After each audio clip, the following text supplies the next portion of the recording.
ಕ್ಷೇತ್ರ ಅರ್ಥ ಮಾಡ್ಕೊಳ್ಳೋದ್ರೊಳಗೆ ಅವ್ರು ಬದುಕೋಗ್ಬಿಡುತ್ತಂತೆ, ಅವ್ರ ಬದುಕಿ ಆಯುಷ ಮುಗಿದೋಗ್ಬಿಡ್ತದೆ.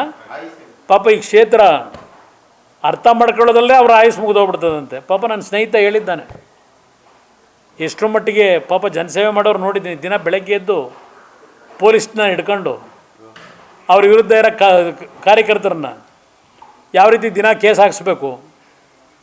ಈ ವ್ಯಕ್ತಿ ಮತ್ತೆ ಎರಡನೇ ಬಾರಿ ಬಂದರಲ್ಲ ಈಗ ಕಾಂಗ್ರೆಸ್ಸಿಂದ, ಆ ಕ್ಷೇತ್ರದಲ್ಲಿ ಎಷ್ಟು ಬೇರೆ ಪಕ್ಷದ ಕಾರ್ಯಕರ್ತಗಳ ಮೇಲೆ ಪೊಲೀಸ್ ದಬ್ಬಾಳಿಕೆ ಮಾಡಿ ಏನೇನು ನಡೀತಿದೆ ಅನ್ನೋದು ಗೊತ್ತು ನನಗೆ. ಮಾಗಡಿ ಕ್ಷೇತ್ರದಲ್ಲಿ ಹಿಂದೆ ನನ್ನ ಜೊತೆ ಇದ್ದಾಗಲೂ ಹಲವಾರು ಬಾರಿ ಸಲಹೆ ಕೊಟ್ಟಿದ್ದೀನಿ, ಪೊಲೀಸ್ ಇಟ್ಕೊಂಡು ರಾಜಕೀಯ ಮಾಡಬೇಡ ಅಂತೇಳಿ. ಈಗ ಮತ್ತೆ ಪೊಲೀಸ್ ಇಟ್ಕೊಂಡೆ ರಾಜಕೀಯ ಶುರುವಾಗಿದೆ, ಮತ್ತೆ ಪತನ ಹಿಂದೆ ಏನಾಗಿತ್ತಲ್ಲ ಶುರುವಾಗುತ್ತೆ. ಈ ಚುನಾವಣೆಯಲ್ಲಿ ಮಾಗಡಿ ಕ್ಷೇತ್ರದ ಜನತೆನೂ ಆ ಪದಬಳಕೆ ನೋಡ್ತಾ ಇದ್ದೀನಿ ಪ್ರತಿನಿತ್ಯ. ಆ ಜನ ತೀರ್ಮಾನ ಮಾಡ್ತಾರೆ ಮಾಗಡಿ ಕ್ಷೇತ್ರದ ಜನತೆ ಈ ಬಾರಿ. ಇದೆಯಲ್ಲ ಅದ್ಯಾವುದೋ ಹಾಡೇ ಇದೆಯಲ್ಲ, ನೀನೇ ಸಾಕಿದ ಗಿಳಿ ನಿನ್ನ ಹದ್ದಾಗಿ ಕುಕ್ಕಿತ್ತಲ್ಲೋ ಅಂತ. ನ್ಯೂಸ್ ಫಸ್ಟ್ ನಿರ್ಭೀತಿಯಿಂದ ನಿಮ್ಮ ಪರವಾಗಿ.